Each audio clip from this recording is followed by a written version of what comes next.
Welcome to this week's episode of the Osasu Show.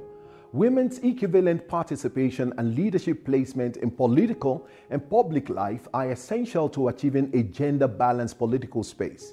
However, data shows that women are underrepresented at all levels of decision-making and representation in Nigeria. Women around the world encounter challenges when participating in political parties.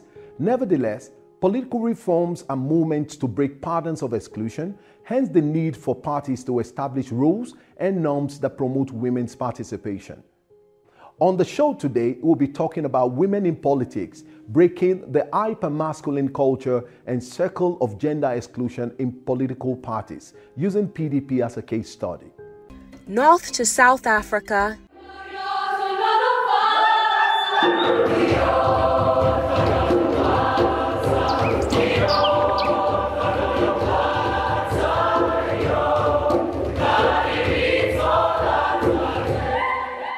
East to West Africa,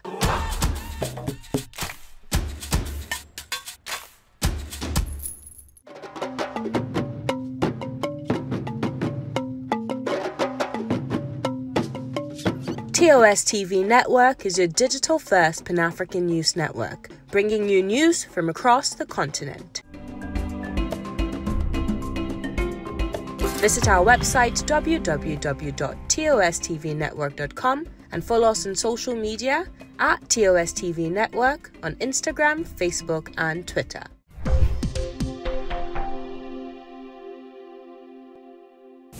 Welcome back, and it's still the Osasu Show. Today's episode will be very engaging. I'll be speaking with Professor Stella Efa Atto, the National Women's Leader of the People's Democratic Party, PDP. And we'll be speaking on a very important topic, women in politics, breaking the hyper-masculine culture and circle of gender exclusion in political parties. Professor, welcome to TOS. Thank you very much. All right. You are a mother, and I know for sure that you are well schooled as a professor. Thank you. What time exactly do you have to do politics? As a mother, I've always created time, not just for politics, but for other activities and endeavors in life. And I am a politician. And at the same time, I have this academic background. So you could also ask the same question. How were you able to cope as an academic? So it's just like any typical Nigerian hard-working woman would cope with her profession and within the space she finds herself. So I've always been able to cope as an academic and as a politician. The issue is to be able to organize yourself properly. Once you can organize yourself properly, create a befitting timetable for your programs and activities, you'll be able to fit in, whether as a politician, whether as a trader, whether in whatever capacity as a woman. But that term organization is very important. So I've always tried as much as possible to organize myself adequately as an academic, as a politician. And it's been able, as a result, I've been able to create times, different times to fit into different programs. Wow. And at the same time, not relegating my role as a mother, which is very important. Which is very important. Yes. Over a long period of time, I believe that a lot of women have not been given opportunities to actually play relevant roles in our society. What do you think has been responsible? Is it lack of education on the part of our parents? Could it be lack or unwillingness on the part of a woman because it's densely domesticated and she doesn't just want to do something totally different? There are many factors. The factors are multidimensional. But most often people would look at it from a monocausal point of view. And from what you have said, women are basically domesticated. Well, That's a factor, but it's multifaceted. Now, and if we have to enumerate them, we'll go a long way to identify these problems. First of all, you have the cultural problem. You have the cultural problem, which is very, very deep in our society. I wouldn't want to classify them under ethnic considerations, but basically, the cultural problem is very in-depth, and it has affected women's participation in politics tremendously. You know, the way society views the woman, most often, if you look at an average traditional Nigerian or African culture, even when it comes to sending a child to school, not basically in those days, you would see a family preferring to send the male child to school, first of all, before looking at the female child, because most often it is believed that the female child would get married and will end up not bearing the name of the family. In other words, the female child is seen as somebody who will not remain permanently in a family. So not only in terms of education, in the immediate past, it was still a factor. But I think things are changing in recent times because I don't believe society is static. Changes are happening, basically due to a number of factors. But cultural issues are very, very crucial in terms of problems affecting women's participation in politics. Like I said, I wouldn't want to compartmentalize them in terms of ethnicity in order not to create ethnic... a big parity. Yes, but it's very deep in there. The cultural aspect is very, very deep, and it is affecting women. Even in politics, if you want, in most communities, even today, if they want to pick or decide on who should go for even a councillorship position, you will see most communities would rather go for a male. And if a female comes out, most often you will see the uproar. Oh, the consideration there is, oh, if she's married to somebody from another ethnic group, they say, oh no, she's not even part of us. Why should we take this lady who is married to so-and-so person from another community? But the male is considered as a permanent resident. So it's a big factor cutting across most societies in Nigeria. Now, apart from the cultural issue, there is the financial aspect. And in politics, the way Nigerian politics is played when it comes to finances is different from the way it is played in the Western world. And in Nigeria, political participation requires a lot of financial involvement. A lot of financial involvement. And most women, a larger percentage of the women, cannot be placed under that category of higher financial So what exactly, Prof, what exactly has incapacitated women being financially either stable, independent, or viable to be able to contest political roles or take political responsibilities? In terms of finance? In terms of finance? Well, if you look around generally, well, the average Nigerian woman, in terms of financial parity, is not at the same level with the male folk. And there are a lot of reasons for that. And for instance, too, if you look at the male folk in terms of political participation, most men are prepared to sponsor a man for a particular political position than to sponsor a female, based on reasons well known to them. And the female folk itself, when you look at how many women have we seen around coming out to sponsor fellow women, it's hardly there. But you will see most men, in terms of the male folk, If a man comes out to contest a Senate position, for instance, he generally, sponsorship would come to him easier than for a woman. The woman will be out there seeking for funds that would not come from either the male folk, even from the women themselves. It's rare to see most women being sponsored by women, not to talk of men. So sponsorship in terms of political participation comes easier for the men. I don't know how they do it, but they seem to trust themselves easily enough to come out there to support the male folk financially. But it's not like that most often for the woman. Okay. So, yes. All right. Let's talk about, before we go into the political party you represent in Nigeria, okay. Let's take a very close look at the hyper-masculine and gender-dominated political space.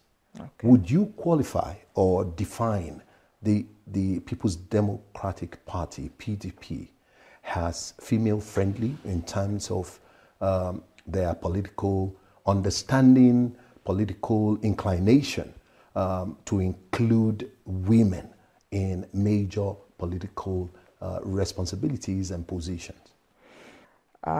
If you look at the history of the political development of the People's Democratic Party, from 1999, you would agree with me that to an extent, it's been a gender-friendly party. Look at the government of former President Olusegun Obasanjo. For the first time, he brought in about 7 women as ministers of the Federal Republic of Nigeria. And I think PDP had, for the first time, 3 female senators. And about that time, we had about 27 members of the House of Representatives. And that was a glorious era for PDP. And the numbers increased in Yar'Adua's era, in Jonathan's era, but over the years, it seems to be coming down. That's coming to the dispensation of the APC now. Yes, yes. So in comparison with what happened, the People's Democratic Party did. Yes. So it's coming, the crescendo is coming down. Now, if you look at what we have, it's a far big difference from what obtained previously. So it's not encouraging. And like I said earlier, there are a number of factors relating to that. Not because women are not getting educated. Okay, Prof, what is the People's Democratic Party doing either to sustain or to resuscitate women inclusion in politics as we approach 2023? It's a bigger election. Remember that we haven't had opportunity of having the first female governor in Nigeria. Okay. Remember that we hardly even have women occupy local government seats, like chairmen of local government or secretaries of local government, important positions as it were.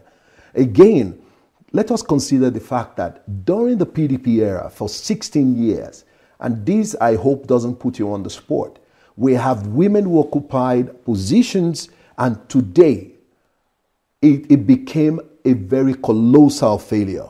Talk about a very popular minister in Nigeria that Nigeria is still struggling to get our looted money and properties from. And so is it all about just including women, or women really and truly are not credible enough to take political roles and responsibilities? Well, I wouldn't go with that statement that women are not prepared. Okay. Women are prepared in general terms, but the environment has not been able to bring about the inclusiveness that is required. So education is not the issue, but basically it is cultural. And when you say cultural has a lot to do with environment, where the women are coming from. Culture has a lot to do with the environment the women are coming from. Like I said earlier on, most often, a community, you walk into a community and say, look, you want people to come out to contest for this position.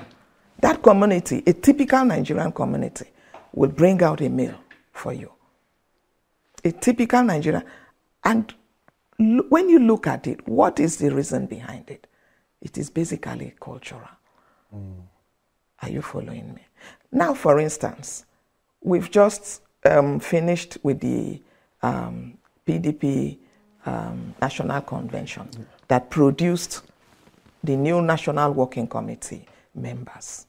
A lot of women came out to contest for different positions within the political party structure. But at the end of the day, what did we come out with? The position of the national woman leader and the position of the deputy national woman leader. I saw some women who came out to contest for the position of national auditor, national financial secretary, deputy national woman leader. But at the end of the day, women folk have come out with just two positions, the national woman leader and the position of the deputy national woman leader, which are basically traditional. What happened to the other women? To the other roles. Yes, what happened to them? I asked that question.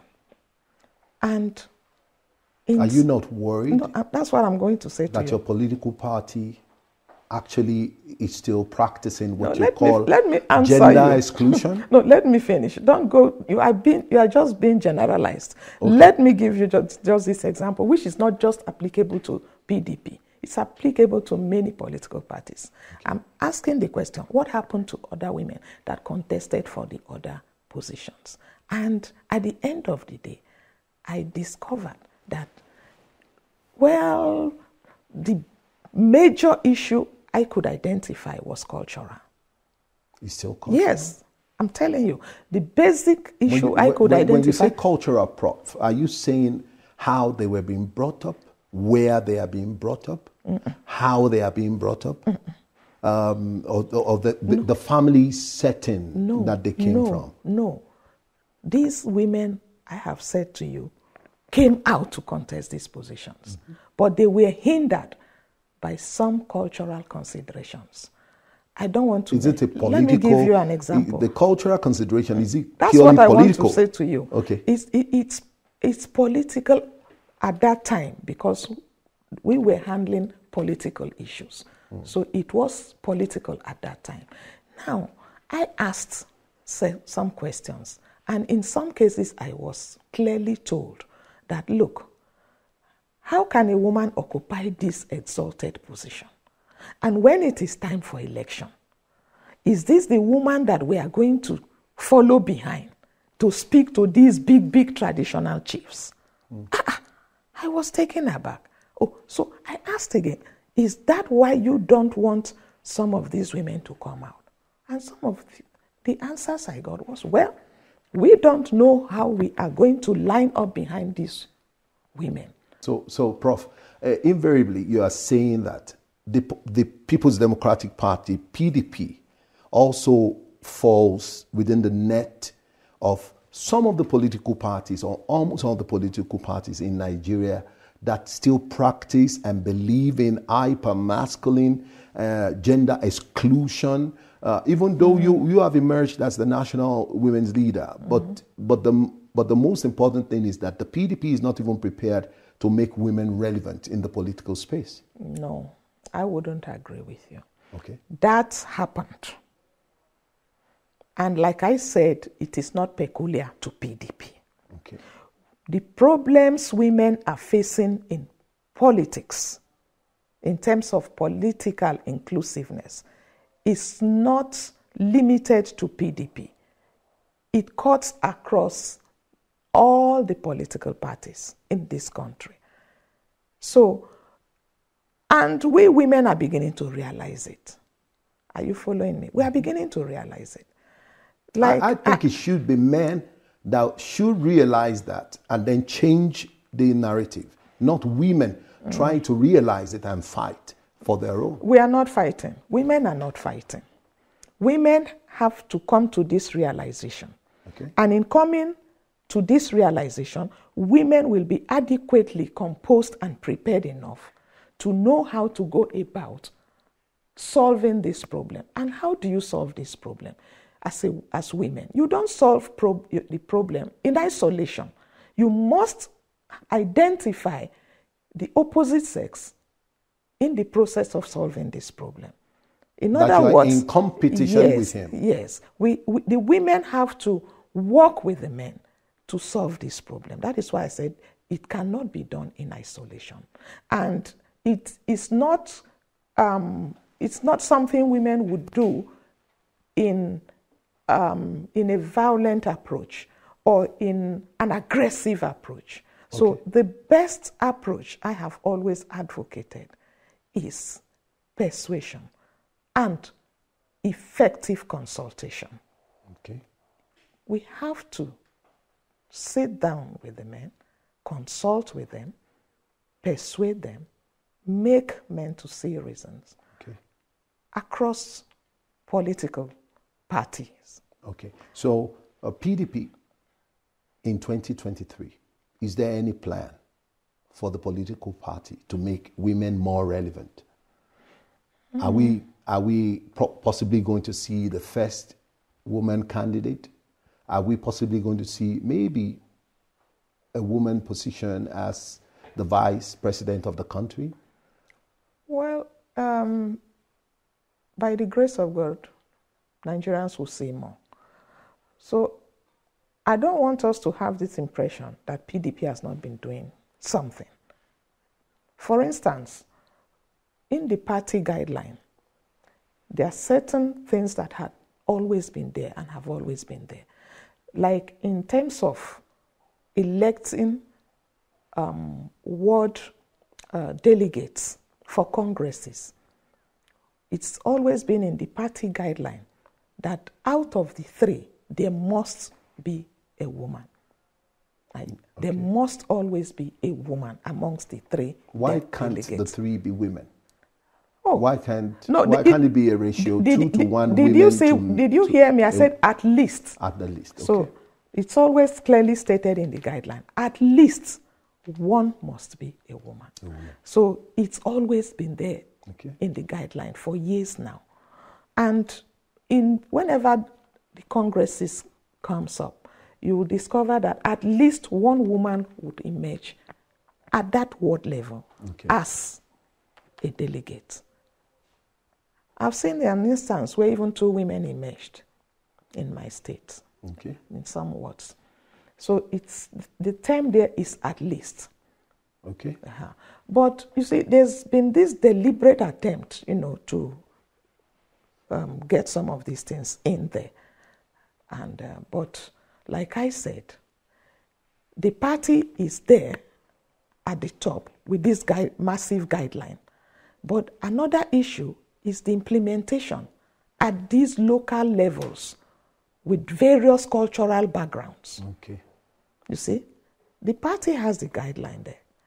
But when we go down to the grassroots, how effectively are these items listed so beautifully in the guidelines implemented?